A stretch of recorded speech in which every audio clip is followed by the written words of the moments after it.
Hello again, wrestling fans, and welcome to another edition of Fantasy Warfare Tournament. I'm Shawn, coming from London, Ontario, and this is part 3 of our greatest theme songs. Hopefully you joined us in our other episodes where you saw the WCW side won by the Four Horsemen and the WWF side won by the Undertaker. Tonight, we're doing the WWE side, going from WrestleMania 17 until today. Joining us, as always, from Toronto, Steven. How are you today? I'm exhausted. It's been a long day, but it's fine. We're going to get through some interesting music here. Yeah, I think this is going to be some of the bigger music items, I think, came from this group. We'll see how it all shakes out. This is definitely what I would call the biggest, most recognizable music group to everyone. Oh, yeah, for sure. And from Niagara Falls, Jonesy, how are you today? Oh, great. I've been listening to this music for 3 days straight now, and I think I got my decisions. Awesome. So, yeah, we're going to, I think Jonesy fell for a moment. We're going to start with our regular video to show everybody what we're going to be looking at. Steven's going to break down today's bracket, and we're going to start off with match number 1. So, without further ado, time to get it on. Heads or tails doesn't matter. We live the game we choose. With the lightning and the thunder, and we refuse to lose. We belong to be out here, proving year after year. So if you're with me, say it louder. My blood, my sweat, your tears.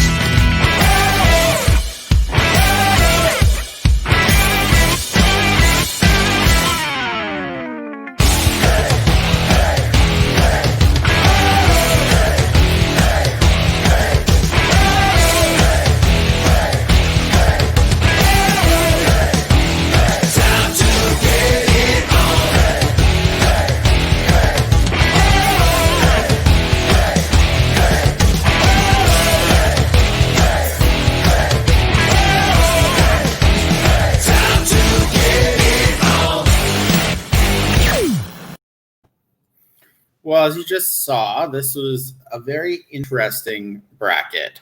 So to start with, we have Stone Cold Steve Austin versus Mark Henry. Then we have John Cena Word Life versus D-Generation X. Match 3, we got Sasha Banks versus Kurt Angle. Match 4 is Shinsuke Nakamura versus Randy Orton Voices. Match 5 is Los Guerreros versus R-Truth. Match 6 is Bayley versus Triple H, The Game. Match 7 is Fandango versus Bray Wyatt Catching Fireflies. And match 8 to round this out, which is probably, I'm going to say, probably one of the toughest matchups we've had in this whole competition. CM Punk, Cult of Personality versus Daniel Bryan. excellent. So, yeah, we have quite the matchups to go through. Yeah, as I said at the beginning of the show, it is basically WrestleMania 17 to today. So if they were used at any of those times, they qualified for this bracket, as opposed to last week where we cut off at WrestleMania 17 and went backwards. So match number 1, Stone Cold Steve Austin versus Mark Henry, the world's strongest man.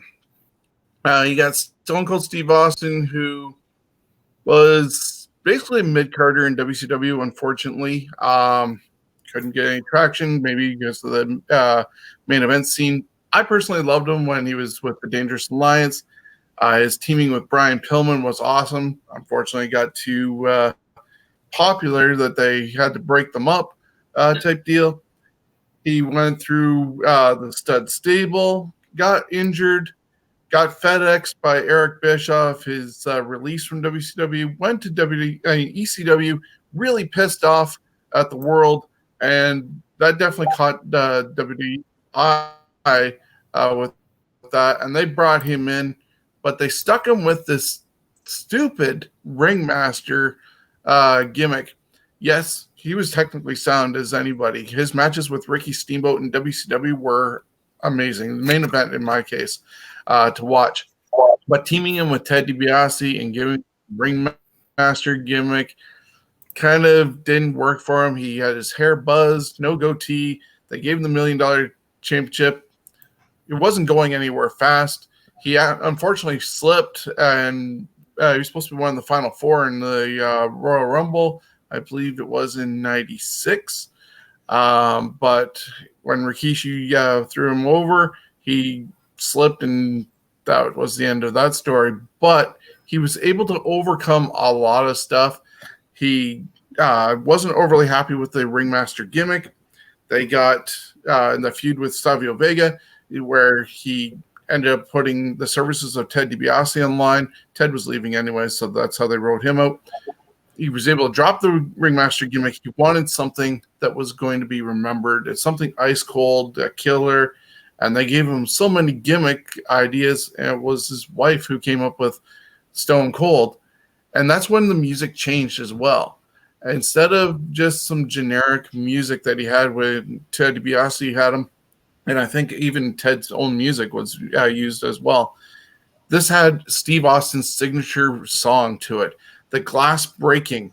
The moment you heard that happening, you knew who was coming out, shit was going to happen, and we knew the change in dynamics when he did the Austin 316 promo, King of the Ring, and the Rocket got put on him. His gimmick, his feud with Bret Hart solidified him. He got the title, and from that moment on, basically in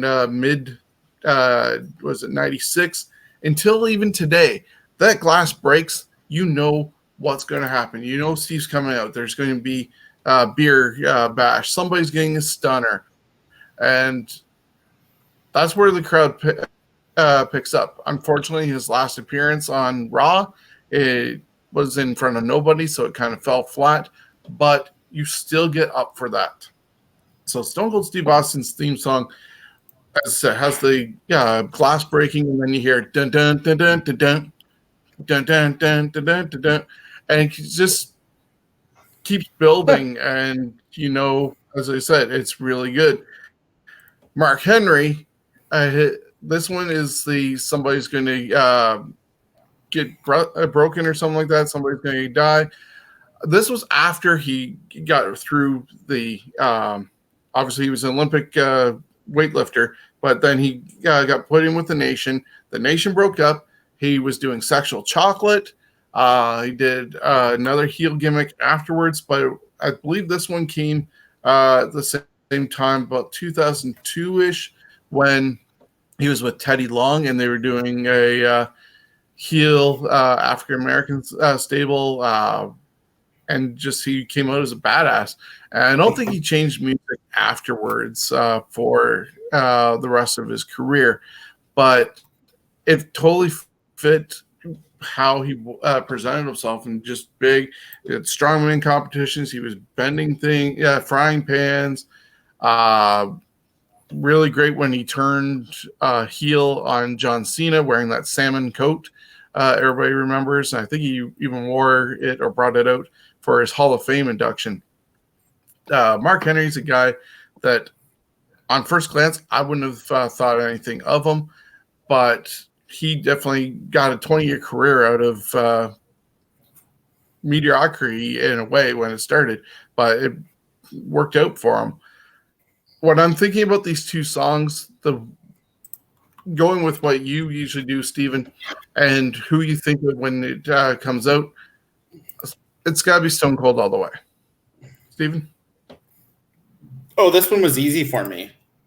This was Stone Cold Steve Austin. You hear the glass break, and you know immediately who it is. So this was easy. It's Stone Cold. So Stone Cold's moving on, but Jonesy? Well, the Stone Cold theme isn't. If it's getting a grade, it would get an A. I like the Mark Henry song. What else can you say after all that? Now, with the Steve Austin song, I listened to it over and over again, and it sounds like beer bottles are actually being smashed because you have the glass shatter, but it actually sounds like beer bottles being chucked and then breaking. Yeah, it matched his attitude. But Mark Henry, some got to get their ass kicked, beat them up, and that was about it. But yeah, I got a Stone Cold I would go with. Okay. So moves us on to match number 2, which is John Cena against D-Generation X.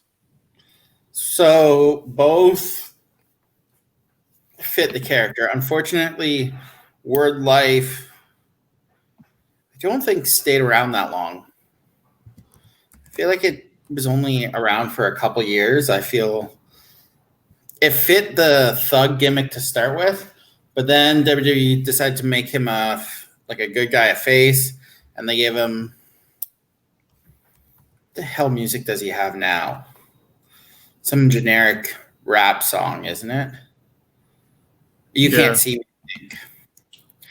me. DX, iconic. Grew up on it. It's DX for me. DX, I could close my eyes and know who both of these are. This is a personal preference, but I'm going DX.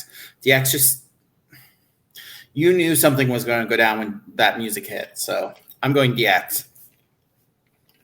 Jonesy. I got a thing for violins. John Cena's Word Life. The beginning of the song is one of my favorites of all time. That and it's throughout the whole song. Something about that when it starts is things are about to pick up and then boom, and it's not a bad song. I mean, the rapping is mediocre, and but for something produced again by wrestling, it's a pretty good song. The DX one is good, but if I had to choose which one over the two, it's John Cena's. I just like it. I like it better. So you get to be the tiebreaker. I get to be the tiebreaker. Well, John Cena made the best of what he had given to him because he came in very generic. He had tights and boots and everything to match whatever team he was representing the city that they were touring in. If you look back at some of his stuff, I think he was on the Ruthless Aggression documentary. He was this close to actually getting the boot from WWE until he ended up coming up with this rap gimmick after freestyling in the locker room and also doing the, I think, Vanilla Ice costume on a SmackDown Halloween edition. So that actually boosted his career. They actually put a CD. But yeah, it didn't last long because fans then started getting behind it.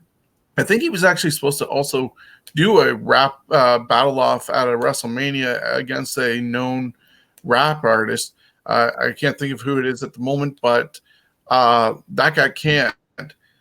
The DX theme, even though, and this kind of goes contrary to what we were saying in episode 1 of this one, where the NWO having it for every wrestler that was there. But DX didn't grow as big as the NWO did. You had your original 4, if you want to say, Shawn, Hunter, Chyna, and Rick Rude. And then Rude left.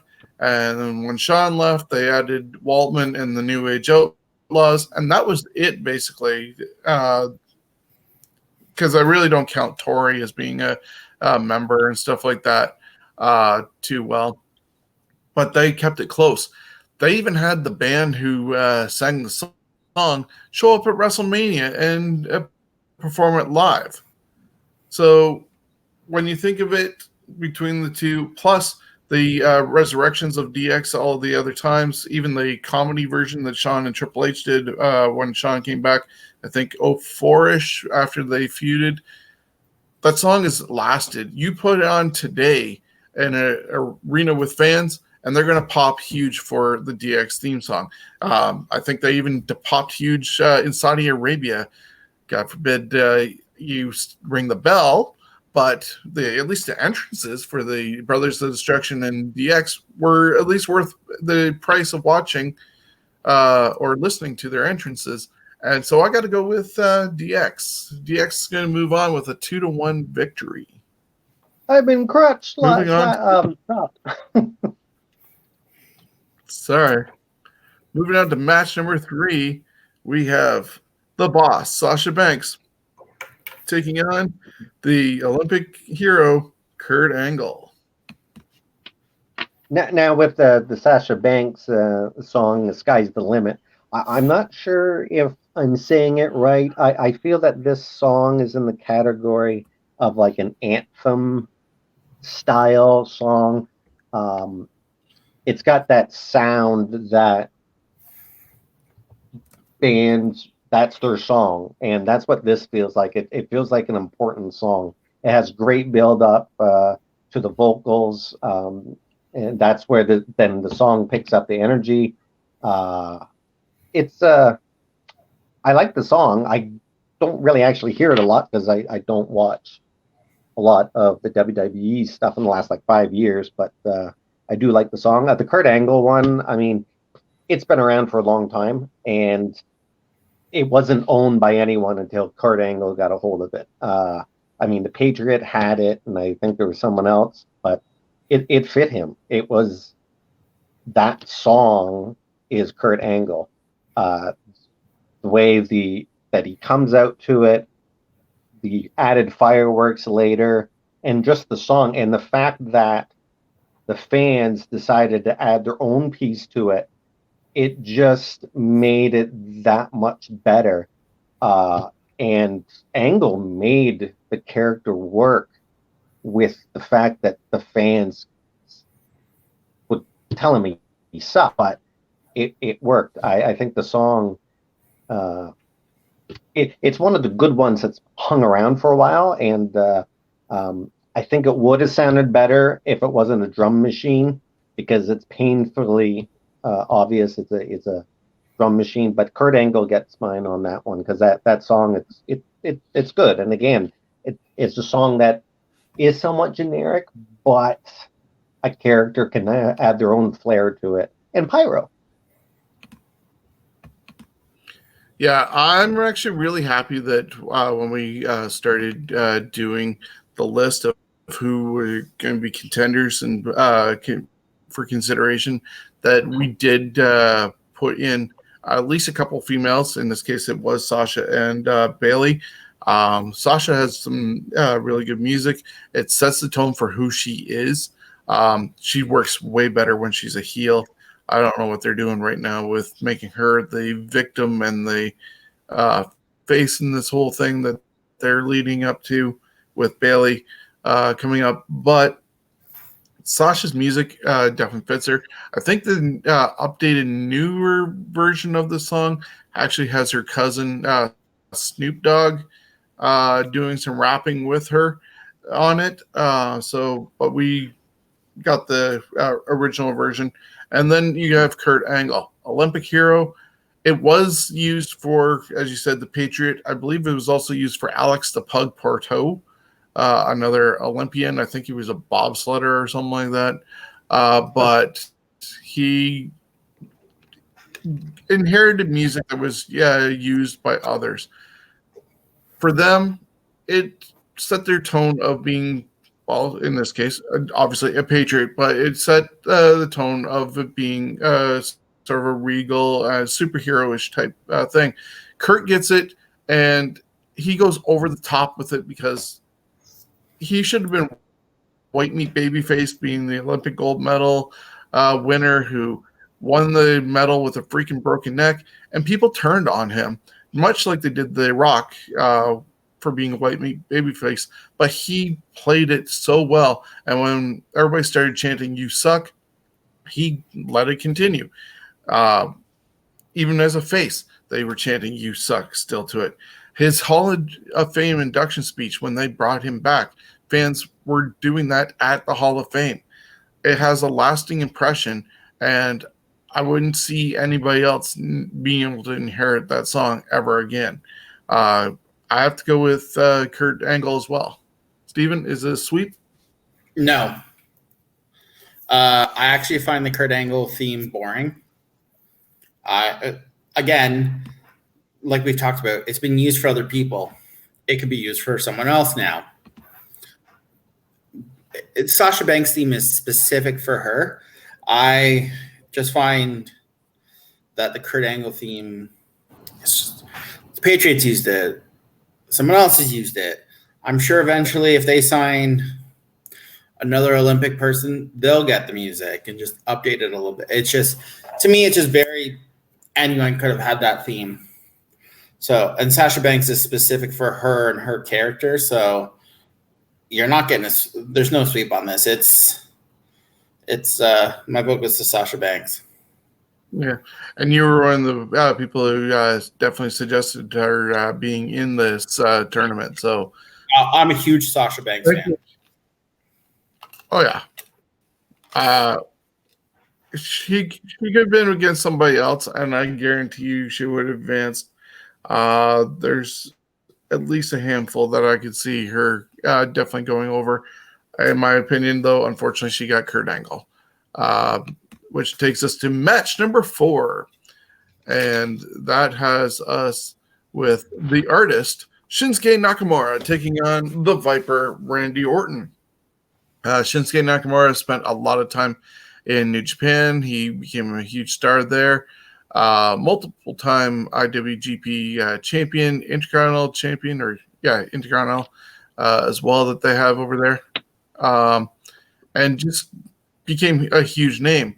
Then WWE announced that they had signed him. We're going to bring him in for NXT. And they even did a huge press conference. His first initial match was against Sami Zayn at NXT TakeOver Dallas. Amazing match, and it's been critically acclaimed from that moment. But when they hit that music, after Sami Zayn had come out and they had been singing his song, it just was a great tune. What we listened to in the playlist, which you can find down below in the description, I picked one of his other takeover entrances, which they did it live with the violin player, and you have the whole crowd just singing along. I think that might have been at the a takeover in Barclays Center, potentially, where that video that we used was from. But just the violin going off, and I've seen the person who did that same song just with 2 other guys in the street corner in Times Square do it, and it just draws people in. And the way it ended up having people sing along, it just sets a mood for the way Shinsuke Nakamura is. I love the song. I even had a part of my playlist in my car when my car used to allow for a jukebox. I had a couple of different ones, including Sasha and Bailey's and Sammy's and Kevin Owens, because I just enjoyed those songs so much. We're going against Randy Orton. Randy Orton, 3rd generation superstar, started off once again white meat babyface. People turned on him. He went through a lot of different songs, incarnations, was a part of Evolution. Got dumped from them right here in London the day after he became the youngest world champion by beating the Nameless One, as Steven likes to say, at SummerSlam 04. And he went on a little bit of a babyface run. Then he did Evolution, and I think just before the Next Generation one, I'm losing my mind at the moment. They had with Cody and Ted DiBiase Jr. But he was using voices. He teamed with Edge, Rated R Superstar. The Voices song definitely fit the way the Viper is. It said about, I hear voices in my head. They counsel me. They understand. They talk to him. And just the way he would do things and strike, and how he sets up for his finishing move at times, even though it's RKO to nowhere. But when he's down on the ground pounding and getting ready and psyching himself up, it's almost as though those voices are talking to him.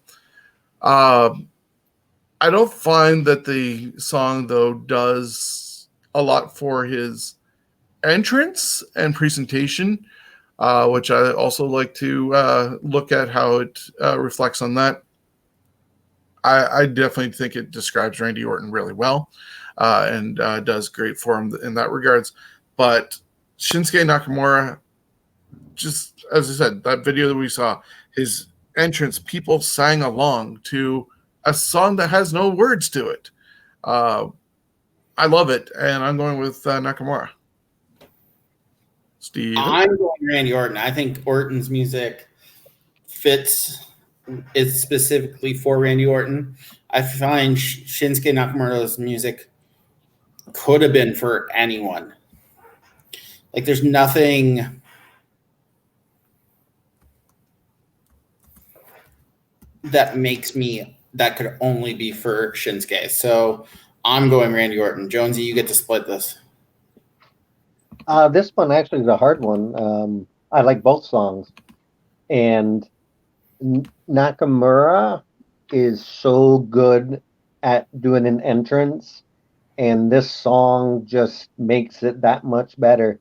When I seen him before he was in WWE years ago, his entrances were just epic.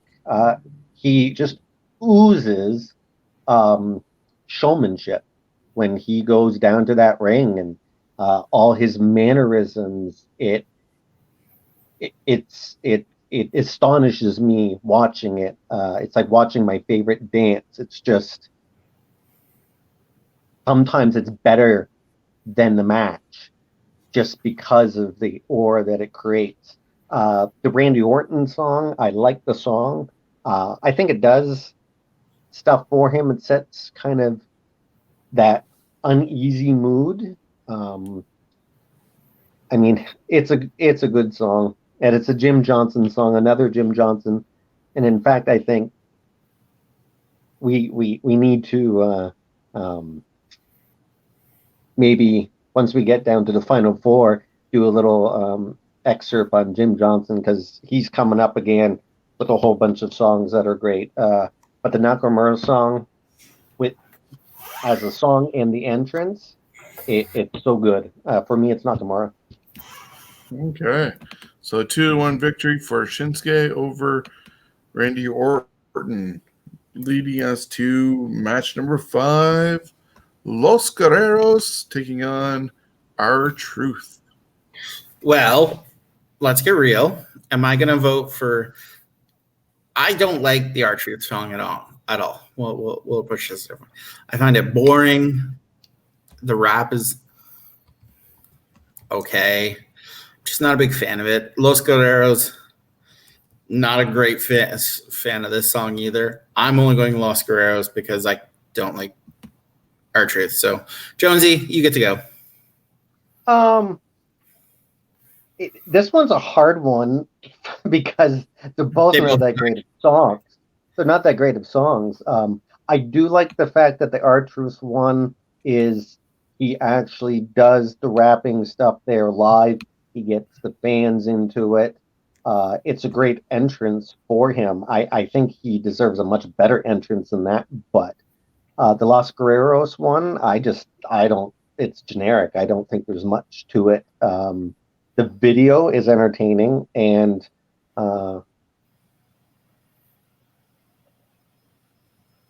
you get to tie break this one if you're going to let it go through. Me, I'm only going with R-Truth because even though it gets old really quick, I think for the fans and the audience and that,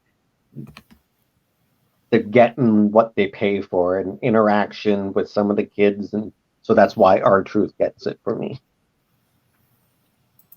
Okay, so you're leaving it to me to decide this one. This was the weakest part of the bracket. I do agree with you, Steven. Not a huge fan of the R-Truth song. I don't know who ended up picking that one.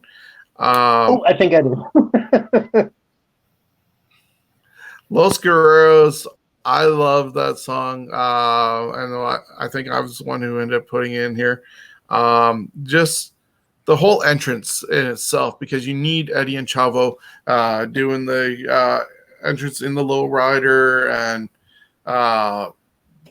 just the presentation, I think, makes the whole song better, as opposed to R-Truth skipping down to the ring and getting fans to just say, "What's up?" And so that one time he forgot what city he was even in. I know he tries to make it special for each town that they visit and stuff like that, but it just keeps on going and it won't stop. I'm picking Los Guerreros. Hey, Sean, when SmackDown was in London, I know Los Guerreros were there and I seen them, but I can't remember. Were they in a low rider for that? I don't think they were able to get a low rider into the JLC or the Budweiser Gardens, as it wants to be called now. Which brings us to match number 6, Bailey against Triple H, the Game. Jonesy. You know, this one's not hard, but the Bailey song. I'm doing this one, right? Yep. Okay. I mean, the Bailey song, I like it. It's bouncy. It's fun, especially when they added the wacky wave, wacky wavy inflatable tube man. And I think it did great for her. I think it's a great entrance. The colors, everything. But the Triple H song, I mean, it's a song that was written again by Jim Johnson, and then it wasn't gritty enough for Triple H, and he said, I want it to sound more like Motorhead. So WWE went, why don't you get Motorhead to do it? So they went ahead and did this song, and I thought I wrote it down. It's a bonus song on one of their albums. It's a great song. I mean, he made simple lyrics work. His voice, the song, it gave the edginess to it. It brings it to the next level because it's done by a professional band, written by a professional writer for wrestling, and it just it's one of the great entrances, I think, out there. So for me, it's the Game. Yeah. Bailey's song, as I said, I had it in my car. It just had one of those things that I could actually have it in the car, and my wife would have not realized that it was a wrestling theme song. It set the tone for Bailey with the ponytail inside, the floppy tube men, how she reached was a hugger and reached out to the fans. She had her own little mini me that was inspired, that everybody, I think her name's Izzy, got inspired by her. Just, it made a different character, even though, you know, it did make her look a little juvenile, but with the streamers, tassels off her arms, that was her tribute to her hero, Randy Macho Man Savage. Just a lot of things went into making her entrance look really good. She's done a lot better since she first turned heel and cut the tube men. That was a rough start on her heel career, but if you look at her now, got a lot better. But her original entrance with the that song and the tube men and the flashy lights and streamers really fit her really well. Triple H, you got that grit from Motorhead. I wasn't a Motorhead fan beforehand. I can't say I was a Motorhead fan beyond that, but I did enjoy the songs that Motorhead did for them, whether it was the Evolution song, King of Kings, and of course this one, The Game, with a mixture of the flashy lights, the green lasers that went off, the individual spotlight with then the spit going on of the water bottle, standing on the turnbuckles, posing before his opponent came out. It just set everything. That song told who Triple H was. I gotta go with The Game, even though I love Bailey's song. Steve. Oh, this was easy. Unfortunately, Bailey came up against Triple H. It's Triple H. It's like Sasha Banks. You drew Kurt Angle. Even though I voted for Sasha, I didn't expect her to win, but it's easily Triple H. Oh, I guarantee you, if say Bailey or Sasha had drawn Guerrero's and R-Truth, they both would have been moving on to the next round. Even in this next match, that's part of it. If anyone would have drawn Fandango, Vaughn.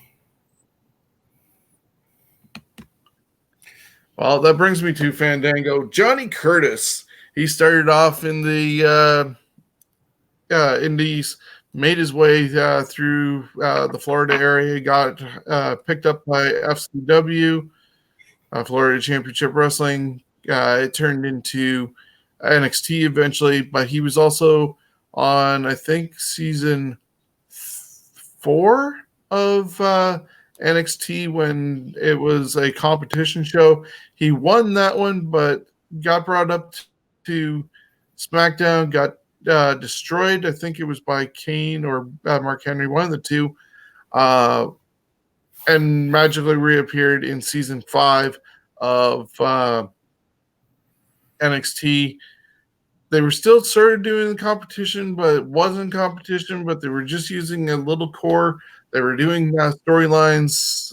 He got in a thing with Derek Bateman, who most of us know now as EC3. It was just ridiculous storyline stuff going on until WWE finally said enough of this NXT stuff as the competition. They changed FCW into NXT, the brand that we know today, replaced the show with what we see also today. And he disappeared for a little bit, came back, and all of a sudden was this ballroom dancer. And there was a brunette, I think she was a professional dancer at the time, with him. That didn't last long, and they teamed him up with Summer Rae. He had a huge thing where he wasn't going to compete on Raw or anything like that. When he finally got brought up to the main roster and said, because the announcers aren't announcing him right, he's not going to compete in the matches. And got called out by Chris Jericho and got made fun of, which set up their match at WrestleMania, which, surprisingly enough, he ended up winning. That's where the song took off, because people got into it so much that the next night on Raw, the Raw that everybody heralds as the best Raw of the year, though it's lost it a little bit since they started embracing it, WWE did, the last 1 or 2 years. But fans were singing the song, and they were singing it so much, it was interrupting things. Even when it wasn't playing, it started climbing the charts on different streaming things like iTunes. I think at one point it made up to number 11, fell down to 44. For this song, I don't get it. But yeah, fans tried to do what they wanted to do. And unfortunately, them hijacking works for some people, but didn't work in this case with Johnny Curtis and Fandango. Today, we see him teaming with Tyler Breeze as Breezango. They're the current NXT tag team champions because they went back down to NXT to work there. And we're going against Bray Wyatt. Bray Wyatt, the son of IRS Mike Rotunda, brother to Bo Dallas, Wyndham Rotunda, nephew of Barry Windham, grandson of Blackjack Mulligan. He had a lot of things going on for him. Teaming with his brother down in Florida. They brought him up as part of season 2 of NXT. He was Husky Harris. He got part of the Nexus when that sort of reshuffled things, but didn't work out. He got booted in the head by Randy Orton and sent back down to FCW. And as we said, eventually it became NXT. That's where he started teaming with Eli Cottonwood. They dropped that one. He ended up bringing in the Wyatt family. And no sooner did that sort of started happening, it caught on, I guess, and caught Vince's attention that they fast-tracked them then back up to Raw. And we started seeing the vignettes of the Wyatt family in the swamp. And that's what this video is their entrance video and their life of the swamp with Luke Harper and Eric. I want to say Eric Rowan, but yeah, Eric Rowan. No, Rowan is a Viking Raider. Anyways, they started up that way. When they finally came out, you see them start on the Tron and lighting the lantern. They blow it out and say, "We're here." And the music starts and they come out and everybody's cell phones turn into fireflies with their camera phone flash on. And it definitely set the mood of what turned out to be a really good song, in my opinion. And the cult leader side of Bray Wyatt, I loved. I think they could have played it out a little bit better. And now we have the Fiend, and they still do the Fireflies for that, and they've augmented the song a bit. But this original version, I really liked, and it was also a track in my car. I'm going with Bray Wyatt over Fandango. Bray Wyatt. Steven? Bray Wyatt. There's not even a chance for Fandango. Okay, go Jonesy. The Fandango song, the theme deserved more. It's not the theme's fault. It's Fandango, not the wrestler, just the whole. Hold on. gimmick. I also have to correct Shawn. It's not Brazango that's the NXT World Tag Team Champions. It's Fandancer is the NXT Tag Team Champions. Okay, go ahead. No problem. The Fandango song, which is called Cha Cha La La, it's got a classic Big Bang Orchestra feel to it. It feels like an end song to like something you've gone to. I think it's a great song, but Fandango, the Wyatt family. I mean, Shawn already described it all. It's a fantastic entrance song. It's got a kind of a morbid zombie feel to it. It does get my vote. But I really do like the Fandango song. I could have listened to that thing over and over again. It seems a lot more game showish or Johnny Carson to it. And our final match of the first round has CM Punk, Cult of Personality, taking on Daniel Bryan, Flight of the Valkyries. Steven? This one was definitely the toughest one we've had in a while. Daniel Bryan, that theme I just don't like. Doesn't tell me about him. It just doesn't do anything. Call of Personality is definitely getting my vote. I think that song just fit CM Punk, and you close your eyes, you know exactly who's coming out. That Daniel Bryan could have been for 100 other people, so it's CM Punk for me. The CM Punk song, like It was done by Cult of Person. Sorry, it was done by Living Color in '88. It's a good song. It's a song that is kind of weird that it made it to wrestling, but it does fit. Now the Daniel Bryan song, "The Flight of the Valkyries," I mean, that's been around for it's been around since like the mid 1800s. It's almost like a 200-year-old song, and it's been around for that long. It's a German song, and actually there's kind of, whether this is Flight of the Valkyries or the Ride of the Valkyries, because if you listen to them, they're pretty much the same. For me, the Daniel Bryan song, that song I like. I like so much. I even got a toothbrush with it. Thanks to dollar store toothbrushes. Yepper, so he gets my vote on that. Okay, so I get to break the tie in this one, and yeah, they did the Flight of the Valkyrie song with Daniel Bryan because I think it was when he was turning heel and doing the no side of things.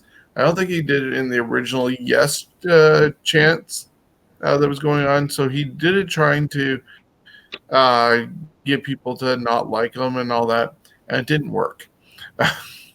People love that song. They're now always doing the yes thing. My guys from the wedding party, Jonesy included, were doing yes things during and fingers and chanting during my rehearsal for the wedding. So it definitely stands up. But it's CM Punk with Cult of Personality and actually popular song, Living Color. Just it spoke volumes for the attitude that Punk had. And probably still has though today, just being honest and outspoken, maybe to his detriment at the same time. But I am going to go with Cult of Personality by for CM Punk. Moving on, and that concludes our first round. So I'll recap it. Match 1 was Stone Cold Steve Austin beating Mark Henry 3-0. DX beat John Cena Word Life 2-1.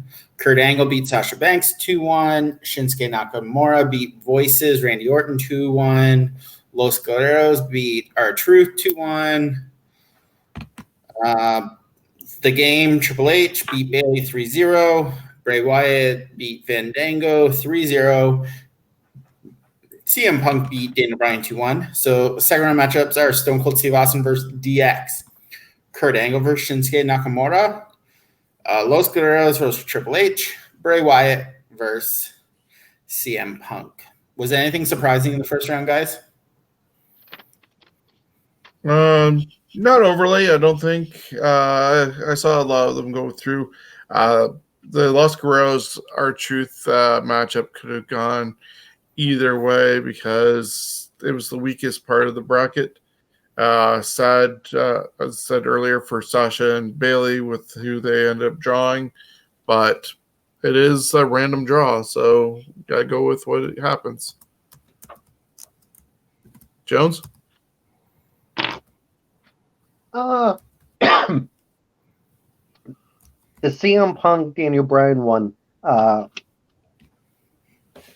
I'm not surprised, but I think the Flight of the Valkyries is the whole thing. He got more people into that song, added to it. That whole thing started like a movement in other sports and people doing the yes chant. If it wasn't for that song, I believe the Cult of Personality song, I don't like it when people say it, but I do agree with it on this one, where it's songs that were used for other things that are brought in. The theme of it fits CM Punk. The song itself, I I don't vote for it because it. I like the CM Punk song that he had before. He was using that. Yeah, he's had some decent songs over his time being with WWE. Oh, and an interesting tidbit, out of all these songs here, if you could find the original version of Flight of the Valkyries, you could have played that because it is public domain. But if you play the WWE's version of it, then it's licensed. And that's why we're not playing any songs officially on here to not get any strikes from YouTube or any of our other people such as Twitch, Facebook, iHeartRadio, iTunes, Stitcher, Spotify, and wherever else you get your podcast from.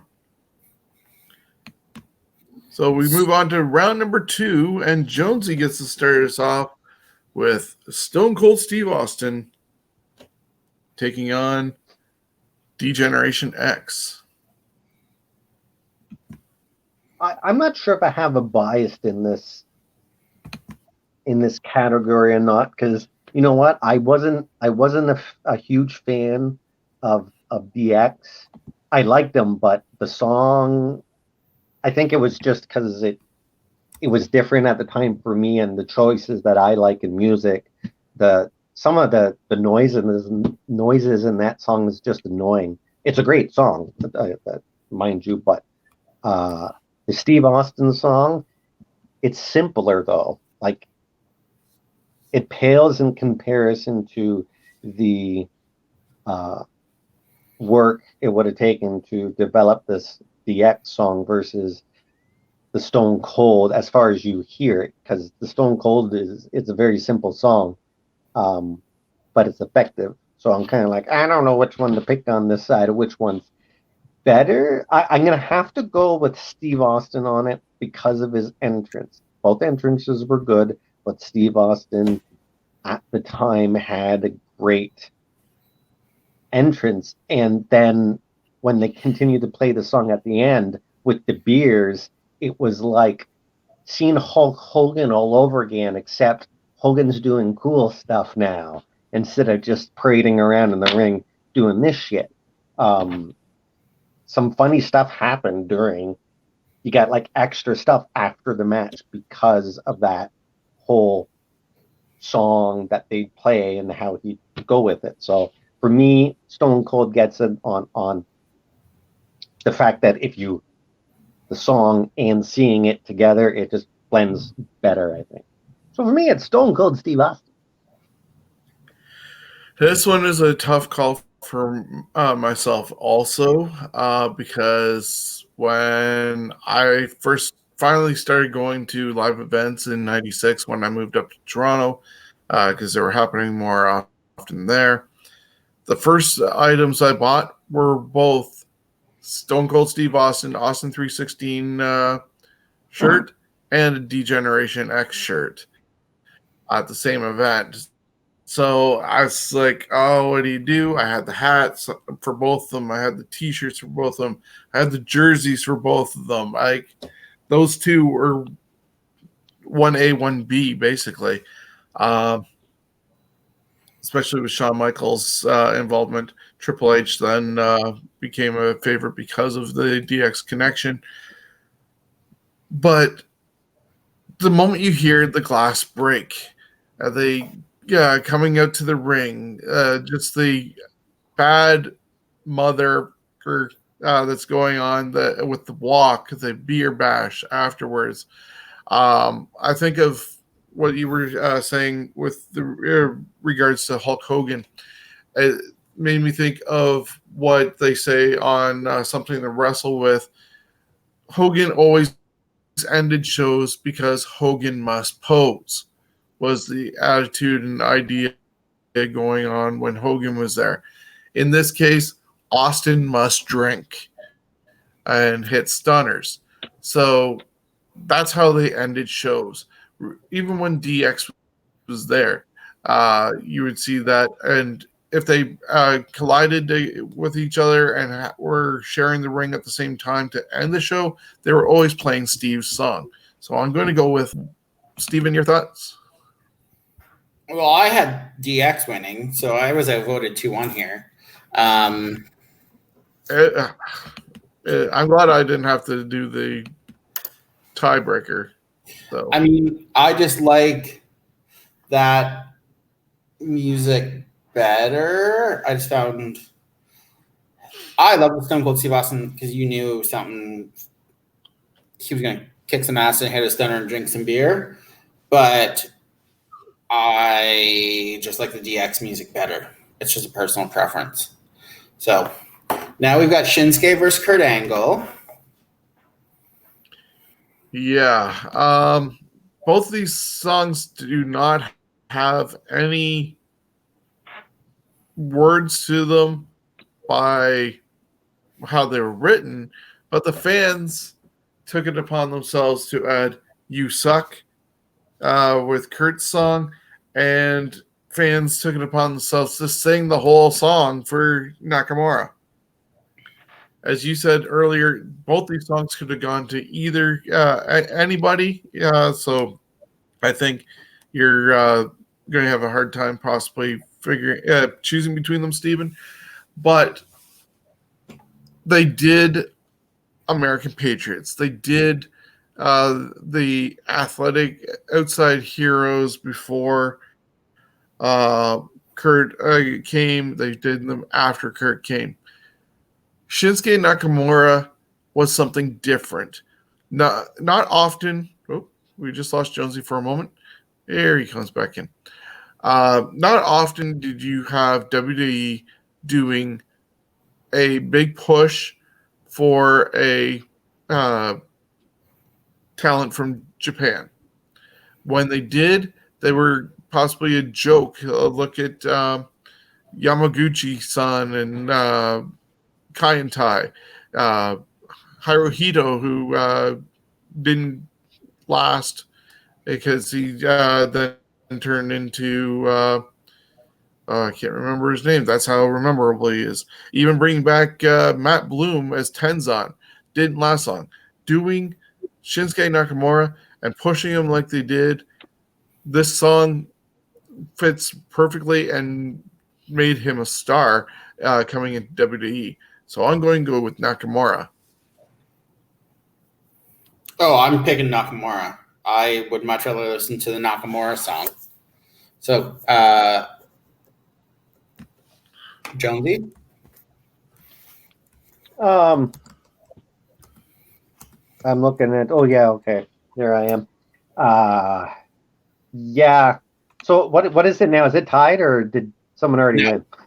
Shinsuke already won. Nakamura. Oh, all right. That's good. I'd make that choice, but yeah, I'd probably go with Nakamura. So sweep over Kurt Angle. So now I've got Los Guerreros versus Triple H. This is easy. It's Triple H. Jonesy? Oh God, yeah. And they're through. Shawn, is it a three-peat? Yeah, it's going to be a sweep on this one because, like I said, Los Guerreros is one of the weakest songs in this bracket. And so, yeah, I'm just trying to keep up quickly with the changing because we're going through this one rapid. But, yeah, Triple H is moving on to round 3. And we will see Bray against CM Punk. Jonesy. Oh, I get to start this one. All right. Yes, you do. If I had to listen to this song over and over again, it'd be the CM Punk song. Because I'd rather listen to that one over and over again. But the Wyatt family one, it's better for, I mean, the entrance. It's wonderful. So for me, Wyatt family. Yeah, I'm going to agree with you on that one.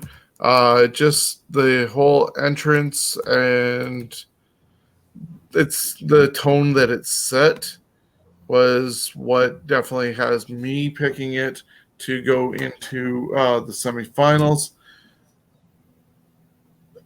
Just, I love CM Punk's song with Cult of Personality, and it fit him, but it didn't do anything else except for have him come to the ring. Bray Wyatt, it's the whole package on that one. So that no, it's Bray Wyatt has moved on. But what is your vote there, Steven? Well, my vote would have been for who I was actually picking to win it all, CM Punk. Well, there you go. Okay, so round 2, we had Stone Cold Steve Austin beat DX 2-1. Kurt Angle lost to Shinsuke Nakamura 3-0. Triple H beat Los Guerreros 3-0. Bray Wyatt, which I would consider an upset, beat CM Punk 2-1. So in our semifinals, we got Stone Cold Steve Austin versus Shinsuke Nakamura and Triple H versus Bray Wyatt. So this is not hard. It's Final Four set up. You have winner Undertaker up right now, just FYI. I did not want that because he's not even in this bracket. That was supposed to be a different thing scrolling across. Yeah. Because it's supposed to be this one scrolling across. Is it me or is it you that starts this one? I don't remember.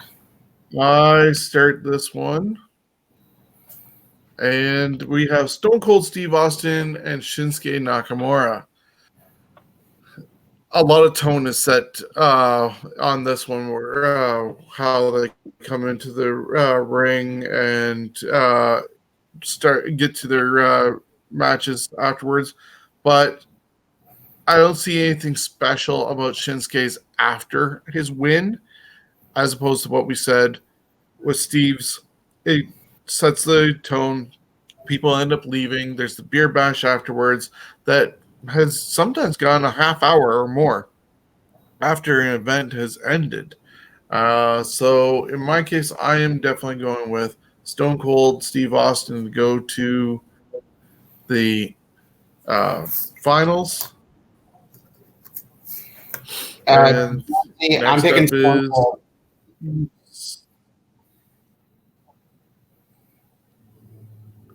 This one wasn't hard. It's Stone Cold is going to the finals. Jonesy is in the sweep. Oh, Nakamura is so much better. But I gotta agree, the Stone Cold Steve Austin one wins as far as entrance. So you put the two together. Fine.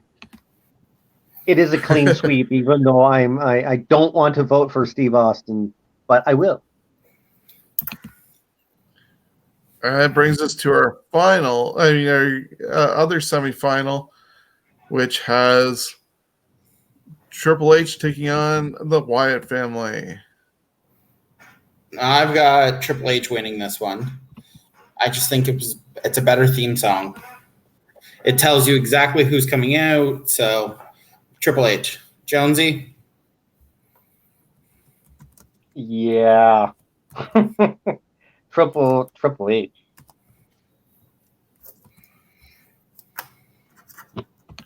Well, this one is another sweep, it looks like. As much as I do love the way the entrance for the Wyatt family happened, it just going against Triple H is hard to knock.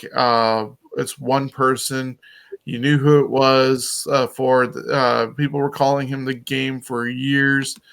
And now a song actually was built for him to tell it. And as I said before, the flashing lights, the lasers, the single spotlight, the posing, everything fit perfectly for Triple H. That brings us to our finals. So go over the semis. We have Stone Cold Steve Austin beating Shinsuke Nakamura 3-0. Triple H beat Bray Wyatt 3-0. So our finals, Stone Cold versus Triple H. So is there anyone that you guys had in your finale brackets who's not in there right now? Mine was CM Punk. I had CM Punk winning the bottom, but I did not do any predictions before I'm making them right now, so I didn't decide on a winner. If I had to have chosen, it probably would have been. Oh, who knows? Anyways, it's yours, Sean. Yeah, everything's playing out the way I sort of saw it, especially in the final area, getting to the final four, who I thought were going to be in it. And yeah, I'm not surprised by this finish. So that has us with Chris starting us off with our final bracket. The game, Triple H taking out. I only have to make one Steve more Austin. decision.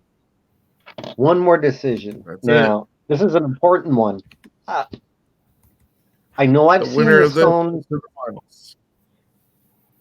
I know I've seen Steve Austin's entrance live before. I don't think I've ever actually seen Triple H's that version. The game, actually. I don't believe so. I don't think he had it at WrestleMania 18, did he? Yeah, because I think he was he was wearing the denim jacket and leather jacket combo. Then I would have heard that one. I don't know if I necessarily saw it, but I know I would have heard it.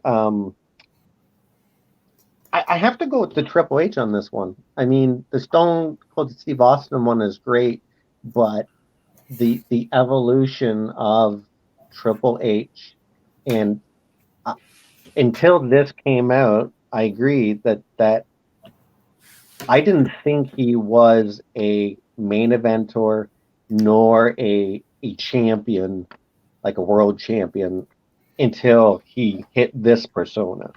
I knew he was good, but the whole thing, the lights, the standing there, blowing the hole, like, which it's kind of gross, but it's cool. So for me, it's Triple H on that.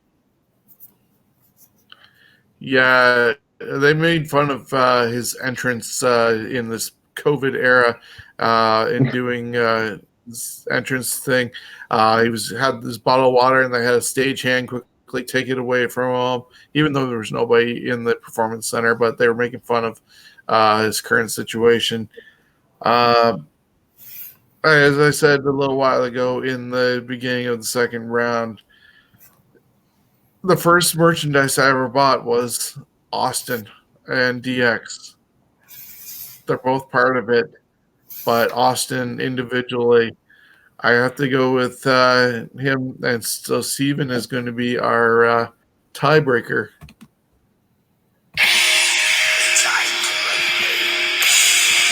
Wow.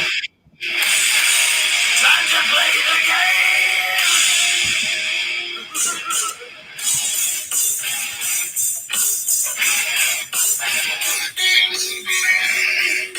Okay, let's not get us kicked off this. Yeah. I just like So that here's song. your winner, Triple H. And he will move on to go against the Four Horsemen, which he idolized, obviously, especially Ric Flair, and The Undertaker.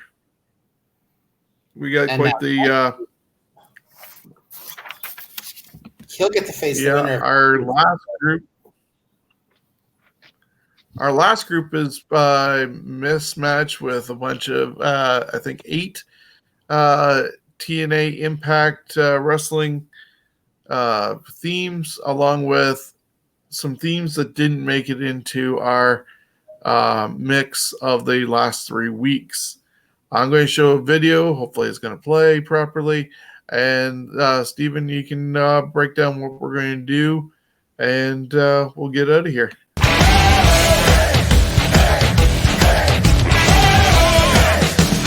Time to get it on. Come together for the rising. All for one for all. Like the sun, we will be shining. Standing tall, never fall. Stare into the eyes of danger. Lay to waste all the fears. Let them hear us say it louder. My blood, my sweat, your tears.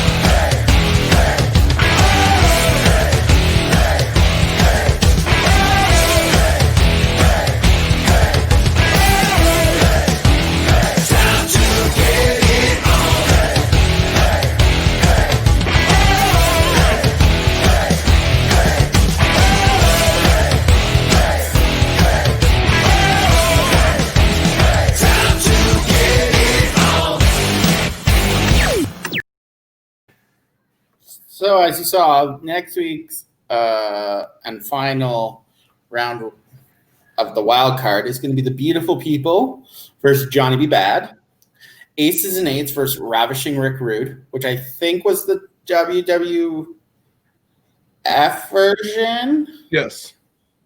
Sami Zayn versus Jeff Jarrett, and that's specifically his TNA music. Beer Money Inc. versus the Nasty Boys, which is their WCW music. Bruce the Barber Beefcake versus Mickie James, which is her TNA music. Hardcore Country.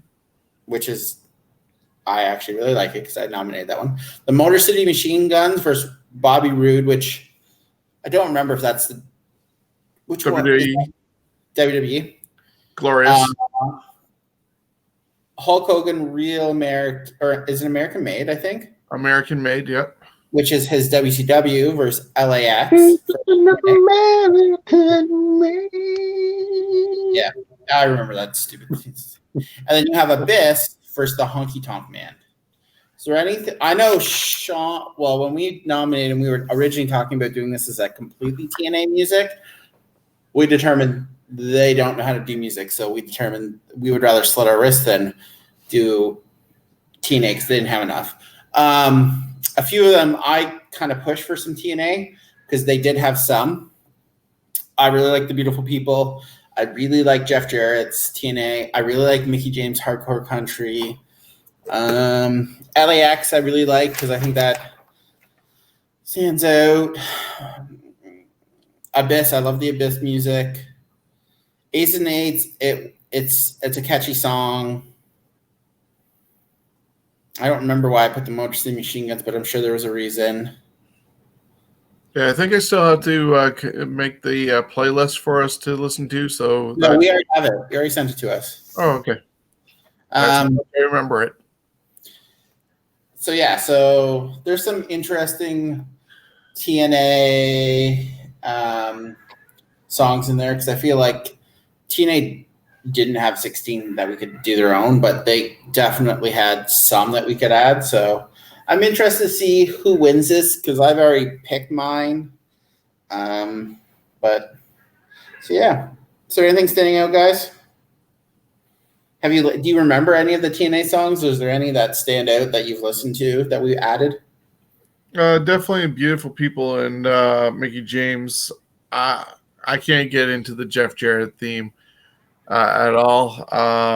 Abyss wasn't so bad. It's I'd say a lower level of song like Kane and Taker trying to be on that line, but pales in comparison with them. Yeah, looking forward to seeing who comes out of this. And we got a good mix. I am looking forward to talking about one of the all-time cheddar songs that WCW ever produced, but I love the crap out of the song. It is Hulk Hogan's. It's pretty good when you consider what he had in WWF, and then it's like, how do you pick another song for him? And it actually fit the WCW world at that time. But it was pretty cheesy, but it was great. Yeah, I think Jimmy Hart had something to do with that. But when you were saying about you were looking forward to a WCW theme song, I thought you were going to be going, "Here comes Johnny B. Bad. You don't want to make him mad. He's as pretty You know, as that a one is not as good as I thought it was when I picked it. I started listening to it a little more, analyzing it, and I'm like, oh, this is kind of bad, but it's another one that I thought was cheesy, and it fit him. And with the confetti, I don't know, it gives me smiles when I hear it. A Dusty Rhodes creation." Thank you, Mark Merrow. That's why he got the goddamn polka dots. Probably. But I think that was afterwards, though. Anyways, so before we take off, Jonesy, you got anything you'd like to plug? Yeah, I'm out. I got to take a phone call. Thank you, Steven. Well, I want to have the fact that some people just leave without, giving hugs to everyone, but that's for another show. Yeah, actually, the whole trivia thing, I think I'm going to do it like a games night, and we're going to change up the games. So that's where we're heading on that. But there will be more games. I just doing the Jeopardy style questions takes a long time. So those ones are harder to make than just, multiple choice is easier, even though it's takes a little more time trying to think of good, A, B, C's or D's, but some of them, meh. Understandable. So that is going to get revamped, you're saying? I'll talk to you off air with a couple of ideas. But in our case over here at Scumbags Wrestling, we have our T-shirts. I got this lovely video. It's actually going to sit right between Jonesy and I. It's from Steven. It's Steven's Wrestling Journey, because September is Carry Malformation Awareness Month, and we're selling T-shirts. And let Steven have a moment. You know what Tyson, Tarek, Brett, and Jody Threat has in common? They all support Scumbags Wrestling. And if you buy this poster or shirt, all the money goes to my charity. So please buy one. So as you see, Steven got his shirt and poster finally in the mail from me. I think his brother took his mother's shirt. So might have to ship out a couple more that way to the family. But yeah, September is Carry Malformation Awareness Month, and Sick Kids Hospital is benefiting. If you order a T-shirt in the month of September, I'm knocking $5 off. So instead of $30 for your T-shirt, you're paying $25. And 11x17 poster, normally $15, you're going to pay $10. So all the proceeds that come from it, I'm sending over to Sick Kids Hospital in Toronto. I've been working this whole time through a pandemic. I don't need the money. I love to give back to the community, and this is how we're going to end up doing it. So contact me at scumbagswrestling@gmail.com, and we'll support Steven's Wrestling Journey, Sick Kids Hospital, Carry Malformation. And as you see along the bottom, we're on Facebook, Scumbags Wrestling, Twitter, Scumbags Canada, Instagram, Scumbags Wrestling.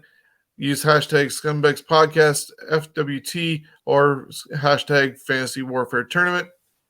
We're easy to get a hold of, and we'll be also available not only on YouTube Wednesday nights as you're seeing it, but it's available on Facebook, Twitch, and then you can hear this in your car on our podcast on iHeartRadio, Stitcher, Spotify, iTunes, wherever you get your podcasts from, we're available there. So please join in with us. Let us know if you have a topic you'd like us to discuss. The finals, I was just checking out my calendar, will be done during a special live edition of Scumbags Wrestling on October 1st. at 8 p.m. So you can join us on Facebook, YouTube, and Twitch and be a part of that show. And let us know if we picked the right one. The final 4 are going to be decided there. And join us tomorrow night on Facebook, YouTube, and Twitch for episode number 120 of the Scumbags Wrestling Podcast. So until next time, have a great one. Be good.